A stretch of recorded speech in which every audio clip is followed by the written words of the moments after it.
Hello friends, मैं अभय प्रताप आप सभी का ई स्टडी विद अभय में स्वागत करता हूं। जैसा कि हम लोग जानते हैं, हम लोग प्रॉफिट एंड लॉस के चैप्टर को पढ़ रहे हैं। पिछले लेक्चर में हम लोगों ने प्रॉफिट लॉस के बेसिक चीजों के बारे में, बेसिक कॉन्सेप्ट के बारे में और बेसिक बातों के बारे में हम लोगों ने चर्चा करी थी। ठीक है, तो आज हम लोग उसी के क्रम में आगे बढ़ते हुए आज की वीडियो में हम लोग उसी के आगे की क्वेश्चनों को करेंगे। परीक्षा उपयोगी महत्वपूर्ण प्रश्न और ऐसे मेथड से करेंगे जो विद इन 10 to 15 सेकंड में आंसर दे। तो हम लोग आज प्रॉफिट लॉस के आगे के क्वेश्चन करेंगे। प्रॉफिट लॉस आज का हम लोग का टॉपिक होगा और आज का पहला क्वेश्चन देखते हैं। देखिए क्या कह रहा है, यदि राम किसी वस्तु को 20% लाभ पर श्याम को, ठीक है, राम श्याम को बेचता है कितने पे, 20% लाभ पर। श्याम उसे बेचता है मोहन को कितने परसेंट पे, 10% लाभ पर बेचता है। यदि मोहन का क्रय मूल्य 660 रुपए है तो राम का क्रय मूल्य कितना होगा। देखिए, जो राम का क्रय मूल्य रहा होगा उसने बेचा श्याम को, तो जब श्याम ने खरीदा तो श्याम के लिए क्रय मूल्य बन गया। ठीक है, फिर श्याम ने उसे जब मोहन को बेचा तो मोहन का क्रय मूल्य बन गया। तो मोहन का क्रय मूल्य हमको बता दिया गया है, तो हमें राम का निकालना है। बहुत ही आसान है, इस तरह के क्वेश्चनों को हम बताते हैं, इसी तरह करेंगे। आइए देखते हैं कैसे करते हैं। तो देखिए, हम लोगों ने देख लिया कि हमें राम का क्रय मूल्य बताना है। तो यहां से हम शुरू करते हैं। राम का क्रय मूल्य हम लोग x रुपए मान लेते हैं। ठीक है, फिर उसे लाभ पे बेचते हैं, लाभ पे गणना कर रहा है तो हम लोग देख लेते हैं। फिर ठीक है, ये अब मोहन का हो गया। राम का ये था, जब 120 रुपए लाभ ले लिया तो श्याम को बेच दिया। फिर श्याम ने 10% लाभ लिया, मोहन को बेच दिया। ठीक है, राम ने बेचा तो श्याम को, श्याम का ये हो गया, श्याम ने बेचा था मोहन को, तो ये हो गया। ठीक है, तो हमें मोहन की वैल्यू बता दी गई। मोहन का क्रय मूल्य कितना है, 660 रुपए। अब देखिए, हमें x की वैल्यू फाइंड करनी है। तो x की वैल्यू हम लोग कैसे फाइंड करेंगे, देखिए डिजिट पलट देंगे यहाँ पे, 100 बटे 120 गुणे 100 बटे 110, इस प्रकार हम लोग कर लेंगे। हमने देखिए 120 बटे 100 था, इधर आ गया 100 बटे 120, यहाँ पे 110 बटे 100 था, यहाँ पे 100 बटे 110 आ गया। हमने क्रय मूल्य माना था, अब हम यहाँ पे राम का माना है, बस हमें x की वैल्यू फाइंड करना है। देखिए आराम से हो जाएगा, हम लोग सॉल्व करते हैं। ये 0 से 0 कट गया। ठीक है, यहाँ से हम काटते हैं। देखिए 12 पंचे 60, फिर 12 पंचे 60, यहाँ 55 आ गया। देखिए यहाँ से 0 कट गया, यहाँ से हम देख रहे हैं 11, तो ये 5, 55 5 बार चला गया, आराम से कर सकते हैं। अब देखिए यहाँ पे 5 बचा है और इधर 100 बचा है। ठीक है, हम लोग इसे गुणा कर लेंगे तो हमें पता चल गया कि 500 रुपए आ गया। तो ये देखिए हम आगे आसानी से, कोई दिक्कत नहीं थी। तो x की वैल्यू हमने यहाँ पे फाइंड कर ली। ठीक है, तो यहाँ पे राम का क्रय मूल्य हमें पता चल गया। तो देखिए इसने क्या कहा था, राम किसी वस्तु को खरीद के लाया था, तो उसने श्याम को बेचा 20% लाभ पर। फिर श्याम ने वो सामान बेच दिया मोहन को 110% लाभ पर। ठीक है, फिर इसमें मोहन का क्रय मूल्य बता दिया गया। अब ये पूरा मोहन की वैल्यू थी, तो लेकिन इस वैल्यू की मान हमको यहाँ पे दे दिया गया, 660 रुपए दे दिया गया। हमने जब सॉल्व करा तो देखिए x की वैल्यू हमको फाइंड करनी थी, तो हमने 120 बटे 100 को इधर भेजा, संख्या पलट गई। 110 बटे 100 को हमने जब उधर भेजा, संख्या पलट गई। फिर हमने सरल कर लिया, हमें पता चल गया 500 रुपए आ गया। तो राम का क्रय मूल्य कितना हो जाएगा, 500 रुपए हो जाएगा। तो इस प्रकार के क्वेश्चनों को हम लोग ऐसे ही करेंगे। और देखिए अगर हमें जल्दी करना है कैसे करेंगे, आइए देख लेते हैं एक बार। इतने में देखिए मोहन का क्रय मूल्य इतना दिया हुआ है। ठीक है, अब अगर हमको लास्ट वाले, अगर पहले वाले का दिया होता तो हम लोग इस तरह करके वैल्यू फाइंड कर सकते थे, लेकिन हमको अगर जल्दी करना है तो हम लोग 120 गुणे 100 फिर गुणे 110 बटे 100 कर लेंगे। ठीक है, मतलब लास्ट में जिसको मिला है अगर उसका मूल्य पता है और बाकी शुरू वाले का मूल्य पूछना है तो हम लोग डायरेक्ट ऐसे ही कर सकते हैं। लास्ट वाले की वैल्यू, लास्ट वाले का क्रय मूल्य, फिर गुणे 100 बटे 120 गुणे 100 बटे 110, यही इतना कर लेंगे, हो जाएगा। ठीक है, अगर पहले वाले के देता और लास्ट वाले का पूछता तो हम यहाँ वैल्यू को रख के वैल्यू फाइंड कर सकते थे। अब हमारा ये बताने का मतलब था, अगर दोनों चीज हमको पता रहेंगी मतलब अगर पहले वाले का भी पता होगा तब भी इस प्रकार कर सकते हैं, लास्ट वाले का पता है तब भी इस प्रकार कर सकते हैं। आइए एक क्वेश्चन हम देखते हैं, जब पहले वैल्यू दे दी तो कैसे करेंगे। इस वाले में तो हम ऐसे कर लेंगे, बेसिक मेथड था ये, आप ट्रिक से देख लीजिए।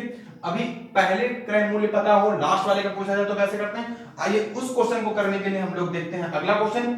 अगला क्वेश्चन आपके सामने है, आइए देखते हैं। क्वेश्चन आपके सामने लिखा हुआ है, देखिए क्या करा। यदि राम 500 रुपए की किसी वस्तु को श्याम को 20% लाभ पर, श्याम मोहन को 10% लाभ पर बेचता है, तो मोहन का क्रय मूल्य क्या होगा। देखिए सेम क्वेश्चन वही है, हमने अभी आपको बताने का मतलब ये था कि हमने उस टाइम मोहन का क्रय मूल्य बता दिया था, राम का क्रय मूल्य पूछ लिया था। इसमें आंसर में राम का क्रय मूल्य दे दिया गया है और अब मोहन का क्रय मूल्य बताना है। तो देखिए हमने क्या कहा था, जहां पे जब हमको राम का नहीं पता था तो हमने मान लिया था x, ठीक है। लेकिन यहाँ पे राम का दिया हुआ है तो हम लोग राम का जो दिया हुआ है उसी को डायरेक्ट लेते हैं। वहां पे यहाँ पे स्टार्टिंग में दे रखा है, उस वाले में लास्ट वाले को बता दिया था। तो देखिए स्टार्टिंग का दे रखा है तो हम लोग क्या करेंगे, राम, ये राम का हो गया, राम बेचता है श्याम को कितने पे, 20% लाभ पे। आप लोग यहाँ पे देखिएगा राम का क्रय मूल्य इतना है, राम ने बेचा श्याम को, श्याम को कितने में बेचा है, 120 में। इसके पहले हम लोगों ने जब x माना था तब भी मैंने यही किया था, ठीक है। लेकिन तब हमें राम की नहीं पता थी, मोहन की पता थी, लेकिन इसमें मोहन की बतानी है, ठीक है। तो हम लोग सेम पैटर्न पे करेंगे, श्याम को बेचा 20% लाभ पे और श्याम ने मोहन को बेचा 10% लाभ पे, ठीक है। तो हम लोग देखते हैं, इसे हम सॉल्व कर लेते हैं। तो ये जो वैल्यू है ये राम है, ये दोनों ये राम का है, ये दोनों श्याम का है, ठीक है। ये पूरा का पूरा मोहन का है, ठीक है। ये आप लोग पकड़ पा रहे होंगे। तो देखिए कैसे करते हैं, इसे हम हटा देते हैं। तो देखिए हम सॉल्व करते हैं, डबल जीरो से कट गया, ठीक है।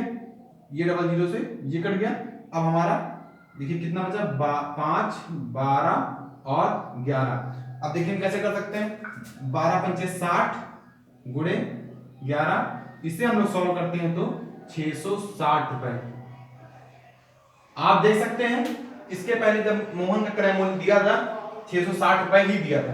तो इस प्रकार हम लोग इस वैल्यू को फाइंड कर लेते हैं। अगर हमको डायरेक्ट मोहन का दिया होता तो हम इसी को पलट देते, क्योंकि ये संख्या जाके पलट जाएगी। तो इस प्रकार के क्वेश्चनों को हम लोग ऐसे करेंगे, आप लोग प्रयास करिएगा। एक प्रकार का ये क्वेश्चन था। आइए बढ़ते हैं अन्य प्रकार के क्वेश्चनों पे, अन्य टाइप के क्वेश्चनों को हम लोग देखेंगे और सॉल्व करने का प्रयास करते हैं। आइए देखते हैं। देखिए अभी हम लोगों ने क्वेश्चन किया था, इस पे लाभ की गणना करनी थी, लाभ बताया गया था, इसमें हानि बताई गई। बिल्कुल सेम पैटर्न पे है। देखिए क्या करा, राम 500 रुपए की किसी वस्तु को श्याम को 20% हानि पर, फिर श्याम उसे मोहन को, पहले राम ने मोहन को बेचा 20% हानि पर, फिर श्याम ने मोहन को बेचा 25% हानि पर, फिर मोहन ने उसे रहीम को बेचा 10% हानि पर, ठीक है। तो रहीम का क्रय मूल्य बताना। तो देखिए राम का हमको बता दिया गया क्रय मूल्य, राम ने श्याम को बेचा तो हानि पर बेचा है, तो 100 माइनस 20 कर देंगे, 80% आ जाएगा, ठीक है। फिर श्याम ने मोहन को, ये आ गया श्याम का, ठीक है, ये राम का है, ये श्याम का है, फिर पूरा आ जाएगा मोहन का 25% हानि, मतलब 75% पे बेचा होगा। अब ये पूरा मोहन का है, अब हमें रहीम का निकालना है। तो देखिए 10% हानि पर बेचा, ठीक, मतलब 90%। अगर लाभ होता तो हम लोग इसी को 100 में जोड़ देते, हानि की बात करें तो हम लोग घटा देंगे। सेम पैटर्न है, सेम मेथड है, उसी तरह करना है। तो देखिए हम लोग इसे सॉल्व कर लेते हैं। तो जब सॉल्व कर लेंगे, देखिए ये राम का है, इतना जो आया है राम का है, ये वाला श्याम का है, और ये पूरा जो है मोहन का है, और ये वाला पूरा रहीम का है। आप लोग समझ रहे होंगे। तो इतनी वैल्यू हमको जो है रहीम तक पता चल गई है, बस इसे कैलकुलेट करना है, हमारा आंसर आ जाएगा, हम लोग सॉल्व कर लेंगे। आइए देखते हैं कैसे करते हैं। ये कट गया, ठीक है। अब हम लोग सॉल्व करते हैं फिर से। देखिए ये हमने जितने जीरो थे काट दिए। अब यहाँ पे देखते हैं 25 से कट जाएगा, 25 तिया 25 चौके और 4 दूनी 8, ठीक है। अब यहाँ देखिए 5 दूनी 10, 5 गुणे 2 गुणे 9, इसे हम लोग सॉल्व कर लेंगे। देखिए कितना आ गया 90, और यहाँ पे 3 नहीं बचा था, हम लोगों ने 3 छोड़ दिया। इसे सॉल्व करेंगे तो 270 रुपए, ठीक है। देखिए हमारा कितना आ गया, तो देखिए रहीम का क्रय मूल्य हमें पता चल गया कितना है, 270 रुपए। आई बार और देख लेते हैं, राम का क्रय मूल्य 500, राम ने श्याम को बेचा 20% हानि पे, इतना आ गया। ठीक है, अब देखिए श्याम उसे मोहन को 25% हानि पर और मोहन उसे रहीम को 10% हानि पर। जितनी हानि हो रही है हम 100 से घटाते हुए करते चले जा रहे हैं, तो हमें पता चल गया। देखिए आ गया, रहीम का क्रय मूल्य कितना आ गया, 270 रुपए आ गया। अगर हमको रहीम का बता देता, राम का पूछा होता, तो हम लोग सेम ऐसे ही करते, 270 यहां लिख लेते। अगर हमें रहीम का बताता और श्याम राम का पूछता, तो हम लोग यहाँ पे 80 गुणे 75 गुणे 90, यहाँ पे 3 है तो तीनों पे 100 लिख देते। ठीक है, हम लोग ऐसे कर लेते, इसे सॉल्व करते तो हमारा आंसर 500 रुपए आ जाता। इस प्रकार हम लोग कर सकते हैं। ठीक है, तो ये रहा एक प्रकार का क्वेश्चन। तो हम लोग इस प्रकार के क्वेश्चन को कर सकते हैं, उम्मीद करते हैं। तो आइए देखते हैं एक अन्य प्रकार का क्वेश्चन जो बहुत ही इंटरेस्टिंग है। आइए जब बढ़ते हैं अगले क्वेश्चन की तरफ। आइए देखते हैं, ये अन्य टाइप का क्वेश्चन है, बहुत ही अच्छा है, क्योंकि ये बिना पेन के भी हो सकता है। आइए देखते हैं, दीपक ने 2 घोड़े प्रत्येक को 500 रुपए में बेचता है, तो उसे एक पर 10% का लाभ होता है और दूसरे पर 10% की हानि होती। तो पूछा जा रहा है आपसे कि इस पूरे सौदे में कितने प्रतिशत की हानि और कितने प्रतिशत का लाभ हुआ। तो या तो हानि हुई होगी या तो लाभ हुआ होगा, दोनों में से हमें एक चीज बताना है। तो देखिए, जब प्रत्येक को मतलब दोनों घोड़ों को 500 रुपए में बेचता है, एक को 500 में एक को 500 में बेचता है, तो एक को 10% का लाभ होता है, एक वाले में, दूसरे वाले में 10% की हानि होती है। तो इस प्रकार के क्वेश्चनों को हम लोग इफेक्टिव फार्मूला लगाते हैं। इफेक्टिव फार्मूला कौन सा होता है, ठीक है, आप लोग इस प्रकार कर सकते हैं, ये इफेक्टिव फार्मूला होता है। इसी पे हम लोग अपनी वैल्यू रख देंगे, लिखते हैं। देखिए क्या कर रहा है, 10% का लाभ 10% की हानि, हानि वाले को हम माइनस से शो करेंगे, फिर एक्स वाई का मल्टीप्लाई है बटे 100। हम लोग सॉल्व करते हैं, ये प्लस माइनस कट गया, इसे हम लोगों ने सॉल्व किया तो -1%, ये प्रतिशत में आ गया, माइनस है तो हानि को दिखा रहा है। तो हमसे पूछा गया कितने प्रतिशत का लाभ अथवा हानि हुई है, तो कितने प्रतिशत की हानि लाभ हानि हुई, -1%, मतलब कि 1% की हानि हुई है। ये जो निगेटिव सिंबल है ये हमारा हानि को बताता है। ठीक है, ये हानि को बताएगा। तो इस प्रकार के क्वेश्चनों को हम लोग ऐसे करेंगे, लेकिन ध्यान रहे लाभ और हानि दोनों सेम रहे। 10% की हानि है तो 10% लाभ है, मतलब दोनों सेम रहे। अगर डिजिट चेंज हो जाती है तो हम लोग दूसरी तरीके से करेंगे, वो अन्य प्रकार का क्वेश्चन होता है, वो इसके अगली बार हम वही समझाएंगे। तो अगर बेचता है, यहाँ पे एसपी की बात कर रहा है, ठीक है, एसपी की बात कर रहा है, तो हम लोगों ने इस प्रकार लगाया है, मतलब इफेक्टिव फार्मूला लगाया, तो -1% की हानि हुई है। अगर यहीं पे दीपक ने 2 घोड़े प्रत्येक को 500 रुपए में खरीदा होता, जहां पे सीपी की बात करता, मतलब इस जगह पर अगर सीपी हो जाता, सीपी बेचने की जगह सीपी हो जाता, तो उसे 10% लाभ अथवा 10% की हानि होती।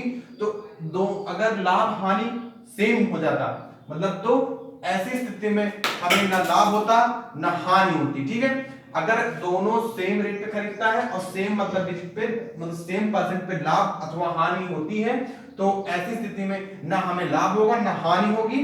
तो यहाँ पे ध्यान दीजिएगा, अगर बेचने की बात करेगा तो हम लोग इफेक्टिव फार्मूला लगा देंगे, अगर खरीदने की बात करेगा तो हम लोग देखते ही बता देंगे कि ना लाभ हो रहा है ना हानि हो रहा है। तो इस प्रकार के क्वेश्चनों को ध्यान रखिएगा।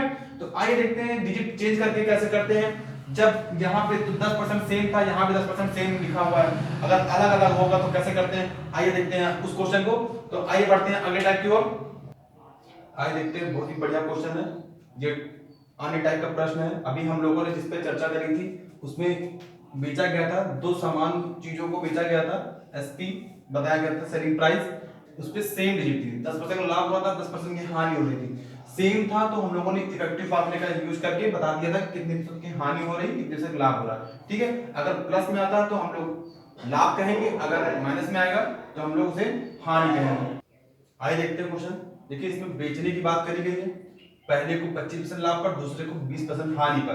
तो देखिए इस प्रकार क्वेश्चन को हम लोग एक फॉर्मेट तय कर लेंगे, 100, जहां पे जो लाभ हो रहा है लाभ से हानि को घटा देंगे। ठीक है, फिर आपस में 2 से गुणा करके आपस में सबको गुणा कर देंगे। ठीक है, आप लोग इतना ध्यान रखिएगा।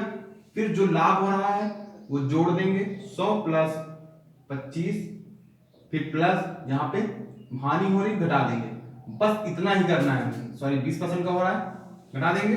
अब देखिए हमने इसे सॉल्व किया तो जुड़ जाएगा तो 125 आ जाएगा, ये कट जाएगा तो 80 आ जाएगा।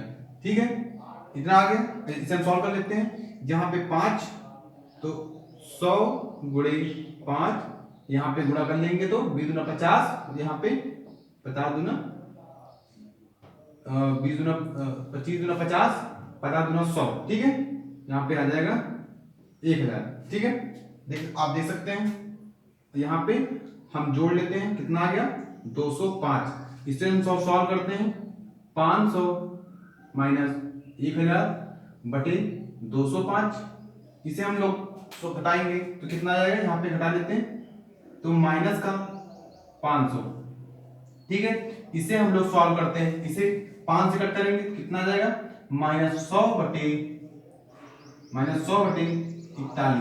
41%। ये हमारा आंसर रहेगा। तो कितने प्रतिशत की हानि हुई है, ये माइनस लगा है इसलिए हानि बता रही है। तो कितने प्रतिशत का हानि हो रहा है, -100 बटे 41% की। तो आइए देखते हैं फिर से। प्रत्येक को 1,000 रुपए में बेच रहा है, उसमें पहले 25% लाभ होता है, फिर दूसरे पे हानि होता है। तो 100 हम लिखेंगे, जो लाभ हो रहा है लाभ से हानि को घटा लेंगे, फिर सब आपस में गुणा कर लेंगे 2 लगा के। ठीक है, 2xy कर देंगे। ठीक है, देखिए फॉर्मूला ऐसे भी हो सकता है 100, ठीक है, x minus Y minus 2xy बटे 100 प्लस x प्लस 100 माइनस। तो देखिए हम लोग प्लस 100 माइनस हानि को घटा लेंगे, बस यही हमारा फार्मूला होता है, इसी पे हम लोग रख लेंगे। आप चाहे तो फार्मूला याद कर लीजिए, नहीं तो चाहे आप जो है इस प्रकार कर सकते हैं। जो लाभ हानि घटा लेंगे, फिर सबका मल्टीप्लाई कर लेंगे 2 से 2 लगा के, फिर एक बार लाभ को जोड़ लेंगे, हानि को घटा लेंगे, फिर सॉल्व करेंगे तो हमें पता चल जाएगा -100 बटे 41% हमारा कितने प्रतिशत का लाभ हानि हो रहा है, -100 बटे 41% का लाभ हानि हो रहा है। देखिए ये जब अलग अलग दी है, हानि अलग है, लाभ अलग प्रतिशत में दिया गया। अगर यहीं पे देखिए क्वेश्चन नीचे बता दे रहे हैं आपको, आप लोग उसको देख लीजिएगा, समझ लीजिएगा। उम्मीद करते हैं आपको आ गया होगा। आइए एक बार इसको और देख लेते हैं। देखिए हमने बताया था फॉर्मूले में ऐसे रखेंगे, एक बार लाभ हानि को घटा लेंगे, अंतर कर लेंगे, फिर मल्टीप्लाई कर देंगे 2 लगा के। ठीक है, ये 2xy इसको करते हैं, यहाँ पे एक बार जोड़ लेते हैं, 25% जोड़ लिया 100 में, और एक बार 20% घटा दिया। हमने जब सॉल्व किया तो -100 बटे 41% आ गया। अभी इसके पहले हमने सॉल्व करके बताया था, इसलिए देखिए हमने जल्दी से बता दिया है। तो आप लोग देख लीजिएगा, इस प्रकार समझ लीजिएगा। आइए देखते हैं, इसी में एक टाइप और बनता है। देखिए यहाँ पे बेचा गया है, इसको हम कर देते हैं खरीदा गया है। ठीक है, 1,000 रुपए में खरीदा गया, और यहाँ पे 20 की जगह पे 25% कर देंगे। ठीक है, जब ऐसी स्थिति बने कि 1,000 रुपए में खरीदा गया हो, उसमें पहले 25% लाभ हो, दूसरे में 25% की हानि हो, तो कितने % का लाभ हानि होगा। तो इस प्रकार के क्वेश्चनों में अगर ये सेम है, ये भी सेम है, तो हम लोग कह सकते हैं इस सौदे में ना तो लाभ हो रहा है ना तो हानि हो रही है। ठीक है, अगर जहां पे बेचा गया होता अलग अलग डिजिट की होती, तो जो अभी हमने कराया था जिस फार्मूले उस फार्मूले में करेंगे। अगर यहाँ पे बेचा गया लिखा होता, ये 25 होता, तो हम लोग इफेक्टिव फार्मूला यूज करते हैं। लेकिन यहाँ पे खरीदा गया लिखा है, दोनों सेम है, तो हम लोग देख के ही बता देंगे। यहाँ पे बस ध्यान देना, अगर खरीदे गए की बात करें तो हम लोग कह देंगे पूरे सौदे में ना तो लाभ हो रहा है ना हानि हो रही है। ठीक है, यहाँ पे अगर बेचा गया लिख देता, बेचा गया जैसा कि अभी हम लोगों ने देखा था, यहाँ पे डिजिट सेम है, तो हम लोग इफेक्टिव फार्मूले का यूज करेंगे, प्लस ये माइनस में हो जाएगा, यहाँ पे गुणा कर लेंगे 625 बटे 100। हम लोग सॉल्व करेंगे तो ये प्लस माइनस कट गया, तो माइनस देखिए यहाँ पे -625 बटे 100 लिखा हुआ है। इसे हम लोग सॉल्व करेंगे तो -6.25% इतने प्रतिशत की हानि होगी इस सौदे में, तो इतने प्रतिशत की हानि होगी। अगर यहाँ डिजिट चेंज हो जाती, जहां पे 25 है यहाँ पे 20 है, तो अभी आपने आपको फार्मूला बताया था, उस फार्मूले से हम इस प्रकार के क्वेश्चनों को कर सकते हैं। आप लोग बिल्कुल कंफ्यूज ना होइए, क्योंकि ये जो है हम लोग देख के भी कर सकते हैं। तो जैसा कि हम लोगों ने देख लिया, ऐसे करते हैं। अगर खरीदा गया होता तो 0% होता, तो इस प्रकार के क्वेश्चनों को हम लोग ऐसे सॉल्व करेंगे। तो आइए बढ़ते हैं अगले टाइप की ओर। अगला क्वेश्चन देखते हैं, आइए देखते हैं। अन्य टाइप का क्वेश्चन है, दो समान वस्तुओं का क्रय मूल्य 2100 रुपए तथा विक्रय मूल्य समान है। इसमें क्रय मूल्य और विक्रय मूल्य दोनों समान दिया हुआ है, उसमें एक को 30% का लाभ तथा दूसरे को 20% की हानि पर बेचा गया, बेचे गए वस्तु का क्रय मूल्य बताना है। तो हानि पर बेचे गए वस्तु का क्रय मूल्य बताना है। तो हानि पर देखिए, हानि पर बेचे गए वस्तु का क्रय मूल्य बताना है हमें, ठीक है, बेचे गए वस्तु का क्रय मूल्य, ठीक है। तो देखिए हम क्या करते हैं, जो लाभ हो रहा है उसको जोड़ देते हैं, फिर यहाँ पे 100 प्लस जोड़ देते हैं, फिर 200 लिख लेंगे, 200 आप लिखिएगा, फिर यहाँ पे प्लस कर देंगे हाँ लाभ वाले को, माइनस कर देंगे हानि वाले को, गुणे 2100 कर देंगे, ठीक है। इसका फार्मूला हम लोग ऐसे भी कर सकते हैं, 100 plus X 200 plus X minus Y गुणे जो आपका क्रय मूल्य दिया हुआ है 2100, ठीक है। ये फार्मूला बन जाता है, इस प्रकार रख के हम कर सकते हैं। तो लेकिन हमें फार्मूला जरूरत नहीं पड़ेगी, क्योंकि हमको इतना याद रखना रहेगा कि जो लाभ होता है हम जोड़ देंगे, फिर नीचे 200 बस ध्यान में रखिएगा, लाभ को जोड़ेंगे हानि को घटा देंगे, इसकी गणना कर लेंगे। तो देखिए यहाँ पे 10 आ गया, ये जुड़ जाएगा तो 210 हो जाएगा, 130 बटे 210 गुणे 2100 हमने सॉल्व किया तो यहाँ 10 आ गया, इसे किया तो हमारा 1300 आंसर आ गया। यहाँ पे हानि पर पूछे गया वस्तु का क्रय मूल्य पूछा गया था तो 1300 रुपए, अगर हमसे लाभ पर पूछा गया होता तो हम 2100 से घटा लेंगे, तो जो बचेगा हमारा 800 बच रहा वो लाभ पर हो जाएगा, ठीक है। अब देखिए इसी पे हम एक और टाइप बता देते हैं, ये तो हानि पे था तो हम लोग हानि पे ऐसे करेंगे, ठीक है। ये फार्मूला आप लिख लीजिएगा, ऐसे सॉल्व करेंगे, लाभ को जोड़ देंगे, फिर 200 प्लस लाभ माइनस हानि गुणे 2100 कर लिया हमने। अब देखिए यहाँ पे अगर सवाल ऐसे बनता है, आप लोग देखिएगा, ये लाभ विक्रय समान है, उसमें एक को लाभ तथा यहां भी हम लाभ ही बोल देते हैं, अभी यहाँ पे हानि दी थी। अब देखिए यहाँ पे हमसे कहा जाए 20% लाभ पर बेचे गए वस्तु का क्रय मूल्य बताना है, ठीक है। 20% लाभ पर बेचे गए वस्तु का क्रय मूल्य बताना है, तो हम लोग ऐसे सवालों को कर सकते हैं। देखिए कैसे करते हैं, इसे हटा देते हैं, देखिए हाँ देखिए लाभ पर बेचे गए वस्तु का क्रय मूल्य सेम है, 100 प्लस एक्स, यहाँ पे एक्स की जगह पे हम लोग 30 को रखेंगे, 200 प्लस यहाँ पे 30 प्लस 20 गुणे 2100, ठीक है। हम लोग इस प्रकार सॉल्व करेंगे, इसे सॉल्व कर लेंगे। यहाँ पे देखिए कितना आ गया 130, यहाँ पे 250 गुणे 2100, यहाँ पे दोनों प्लस कर दिया, अगर हानि होता तो घटा देते, बाकी सेम वही रहेगा। इसे आप सॉल्व कर लीजिएगा तो आपको पता चल जाएगा लाभ पर बेचे गए वस्तु का मूल्य आ जाएगा। तो यहाँ पे देखिए ये दोनों, अगर यहाँ पे लाभ है यहाँ पे भी लाभ है, दोनों अगर लाभ पे दिया रहेगा तो यहाँ प्लस हो जाएगा, अगर एक हानि की बात करेगा तो वहां पे वाई माइनस में कर देंगे। तो इस प्रकार क्वेश्चन को हम लोग ऐसे सॉल्व करेंगे। तो देखिए हमने सेम पैटर्न में रखा है, आइए हम इसे सॉल्व करते हैं। देखिए 0 से 0 कट गया, 25 8 200 100 बचा, ये 13 गुणे 84 सॉल्व करते हैं, 13 चौको 52, ठीक है, गुणा कर लिया 1092 आ गया, 13 चौको 52 था, सॉरी ये इतना हो गया, ठीक है। लाभ पर बेचे गए वस्तु का मूल्य हमें पता चल गया, क्रय मूल्य कितना है इतना। तो अगर एक हानि हो जाता तो हम y माइनस कर देते, अगर दोनों लाभ हो रहा है तो हम जोड़ लेंगे 100 प्लस एक्स बटे 200 प्लस एक्स प्लस वाई, लाभ की बात होगी तो बाकी क्रय मूल्य जो दिया रहेगा उससे हम लोग मल्टीप्लाई कर लेंगे। तो आज देखिए हम लोगों ने क्रय मूल्य समान होता है, सीपी एसपी समान होता है, ऐसे क्वेश्चनों पे आधारित क्वेश्चनों को हम लोगों ने समझा जाना है। और आज की वीडियो बस यहीं तक है, आप लोग प्रयास करिएगा, कोई डाउट हो तो आप लोग कमेंट करिएगा, हम आपको और अच्छे से बेहतर बताने का प्रयास करेंगे। तो उम्मीद करते हैं आप लोगों को आज की वीडियो अच्छी लगी होगी, पसंद आई होगी। तो हम यहीं पे आप अपनी वीडियो खत्म करते हैं। तो धन्यवाद, लाइक पसंद आए लाइक शेयर सब्सक्राइब करें।